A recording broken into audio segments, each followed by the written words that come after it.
It's been quite the journey, but WandaVision has reached its final episode. What began as a love letter to classic TV slowly transformed into a tale of confusion, betrayal, grief, and more. Here's how WandaVision wrapped up its small screen tenure and what the finale means for the MCU's future. After holding Wanda's twin sons hostage and forcing her to relive her past trauma, Agatha continues her pursuit of Wanda's power. As noted in last week's episode, Wanda is apparently the legendary Scarlet Witch, a being capable of unmatched creation and destruction.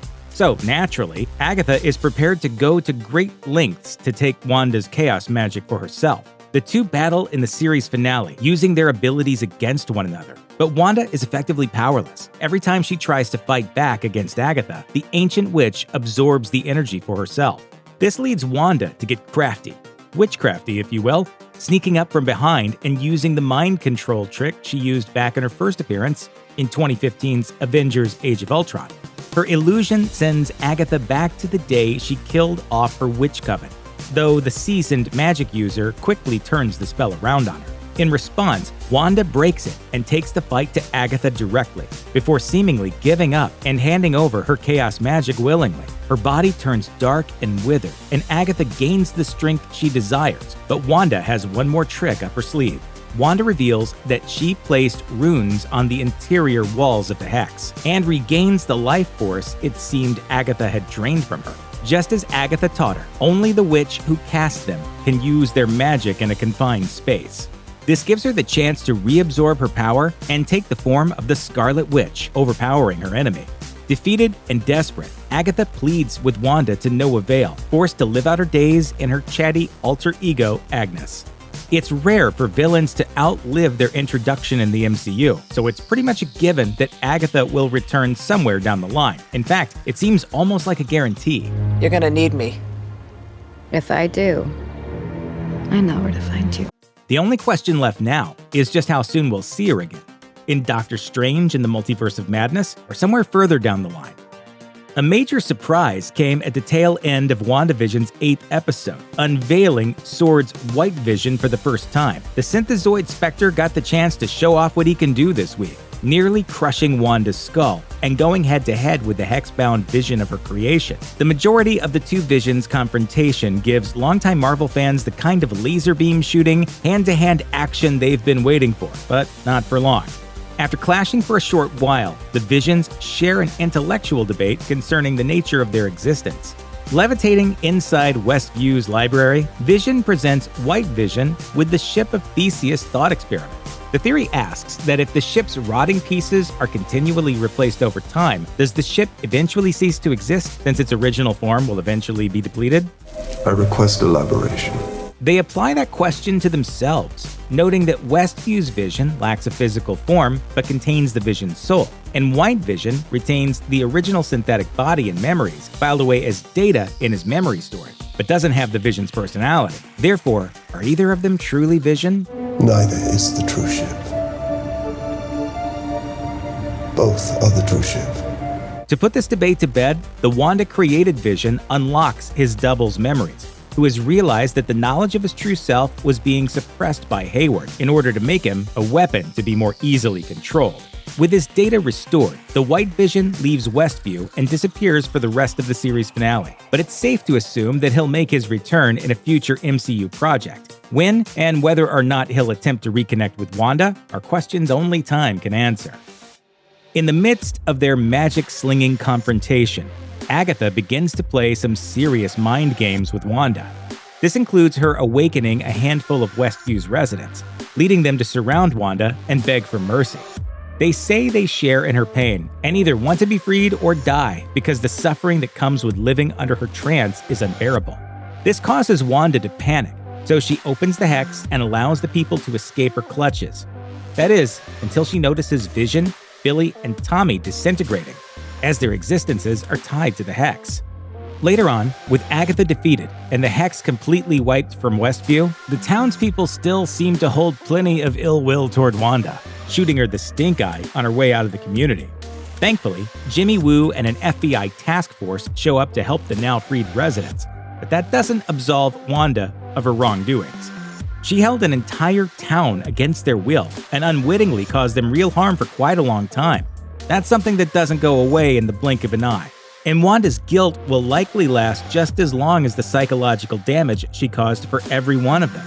Chances seem good that we'll be hearing about Westview again in a future MCU project soon, just as the consequences of the battles in Sokovia and Lagos reverberated after Avengers Age of Ultron and Captain America Civil War. After it briefly appeared in WandaVision's 7th installment, Breaking the Fourth Wall, viewers finally got a good look at Agatha's magical book, The Darkhold. That's the Book of the Damned. The longtime witch first mentions it by name in the series finale, telling Wanda that the Darkhold contains an entire chapter devoted solely to the Scarlet Witch, a powerful sorceress who defies the usual rules of witchcraft. Agatha notes that it's Wanda's destiny to destroy the world. This moment must have piqued Wanda's interest, as she's shown reading the so-called Book of the Damned in the show's final post-credits scene. Unsurprisingly, the Darkhold is a storied artifact from the pages of Marvel Comics, dating back to 1972's Marvel Spotlight No. 4, where it's described as a collection of spells and techniques of dark magic. Over the years, the Darkhold has had many owners, including the sorceress Morgan Le Fay, who bound it from a collection of parchments into the unholy book it would become, and even the Sorcerer Supreme, Dr. Strange. Considering both Wanda's devotion to understanding the Darkhold's knowledge and Doctor Strange's comic history as one of its previous owners, it's a safe bet that the Darkhold is coming with her when she shows up in Doctor Strange in the Multiverse of Madness. And given the fact that she hears her kids crying for help as she reads through the book in the scene's final moments, there's a pretty good chance she'll seek out the good doctor's help so she can rescue them from whatever dimension they may now be trapped within. As Marvel Comics fans may recall, Billy and Tommy are revealed to be shards of a demon's soul in 1989's Avengers West Coast number 52. Could the MCU's take on Wanda's powerful progeny be trapped in hell itself? Of course, devoted fans know that this isn't the first time we've seen the Darkhold in the MCU. Its first screen appearance was actually in Season 4 of Agents of S.H.I.E.L.D. There, it was established that the shape-changing book has long been a powerful artifact in the MCU, and it wound up playing a large role in the Phil Coulson-led team's dealings with the newest version of Ghost Rider, among other shenanigans. It next appeared in the late-lamented Hulu original Runaways and was wielded by the evil sorceress Morgan Le Fay.